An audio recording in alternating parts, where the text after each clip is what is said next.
मुस्लिम league नून का मंशूर एक संजीदा अहदनामा। मंशूर की तैयारी मेरे अंदाजे से कहीं ज्यादा मुश्किल और पेचीदा मश्क थी। अपने काम को सहल करने के लिए मैंने 32 ज़ेली कमेटियां तश्कील देकर उन्हें अपनी खसूसी महारत और दिलचस्पी के मुताबिक काम सौंप दिया। आईनी और कानूनी इस्लाहात, मईशत, सनत व तजारत, ज़राअत, दिफाए पाकिस्तान, अमूर खारजा, तालीम और सेहत, नौजवानों और ख़वातीन के अमूर, माहौलियाती तब्दीलियों, अक़लियतों के हकूक़, इंफॉर्मेशन टेक्नोलॉजी, कौमी सलामती, तवानाई, बल्दियाती निज़ाम, समंदर पार पाकिस्तानियों, आज़ादी इज़हार राय, सहाफ़ियों के तहफ़्फ़ुज़ और दीगर कई उन्वानात से कायम कमेटियों ने अपने अपने मौज़ूआत पर बड़ी मेहनत और रियाज़त से काम किया। माशरे के मुख्तलिफ़ तबक़ात से मुशावरत की, माहिरीन से राब्ते किए, एक पोर्टल के ज़रिए अवाम को शरीके मशवरा किया गया। पोर्टल के ज़रिए 7,000 से ज़ायद अफराद ने तजावीज़ दी, जिनका बारीक बीनी से जायज़ा लिया गया। कमेटी की तरफ से मौसूल होने वाली तफसीली रिपोर्ट्स की छानबीन और काबिल अमल नकात अखज़ करने के लिए एक जायज़ा कमेटी मुसलसल काम करती रही। इस दौरान पार्टी का जनाब नवाज शरीफ की सरबराही में इजलास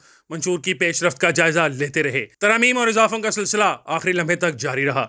नवाज शरीफ अपनी इस तलकीन को मुसलसल दोहराते रहे कि हमने अवाम से वही अहदो पैमा करने हैं जिनको अमली जामा पहना सकें। तो कोई ऐसी बात न की जाए जो महज ख्याली और तसव्वुराती हो।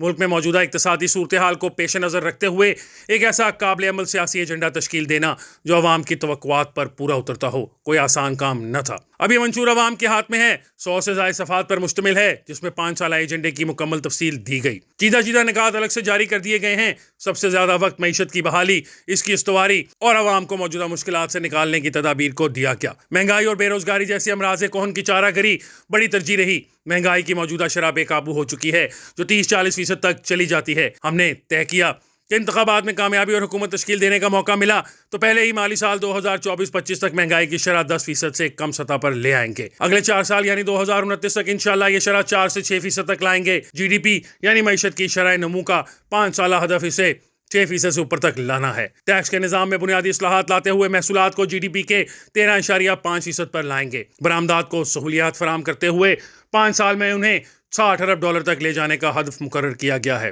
गुर्बत में 25% कमी करते हुए फीकस आमदनी $2,000 सालाना तक लाई जाएगी। ऐसे इकदाम तजवीज़ किए गए हैं कि बैरून मुल्क से तरसीलात ज़र $40 अरब सालाना तक आ जाएं। पहले मरहले में बिजली के बिलों में 30% तक कमी का हदफ है। कम आमदनी वाले 35 लाख घरानों के लिए 2 किलोवाट बिजली पैदा करने वाले सोलर पैनल्स आसान कर्जों पर फराहम किए जाएंगे।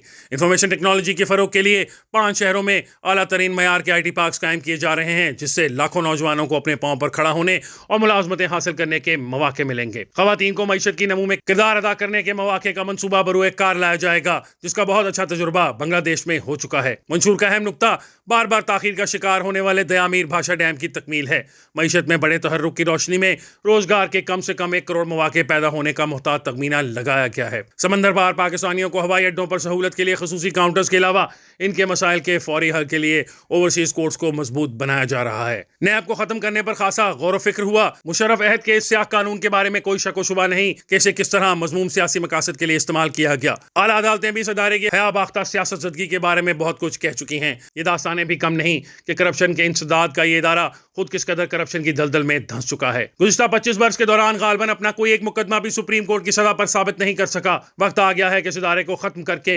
इंसदाद बदउनवानी के मौजूदा इदारों को ज्यादा फ़आल, मौसर और मजबूत किया जाए। अरकान पार्लियामेंट की अहलियत और नाअहलियत के बारे में शिकें 1956 के आइन में भी मौजूद थी। इन्हें 1973 के आइन में भी अपनाया गया। आर्टिकल 62 और 63 सिर्फ ऐसी शराय से ताल्लुक रखते थे जिनको किसी पैमाने से जांचा जा सके, मसलन उम्र, तालीम, वोट का इंदराज, इलाकाई ताल्लुक, मुजरमाना रिकॉर्ड या गैर मुल्की शहरियत। लेकिन ज़िया अहद की 8वीं तरमीम के जरिए इसमें ऐसे ऐसे पेबंद लगा दिए गए जिनकी जांच परख का पैमाना सिर्फ अल्लाह ताला ही के पास है। कोई तरीकाकार नहीं कि किसी की नेक चलनी, अमानत, दयानत, सदाकत और पाक दामनी को जांचा तोला जा सके। लिहाजा इन शकों ने 58 2B की शक्ल इख्तियार कर ली और जमहूरियत के लिए खतरा बन गई। मुस्लिम लीग नून ने अहद किया है कि इन शिकों को 1973 के आइन की असल शक्ल में लाया जाएगा।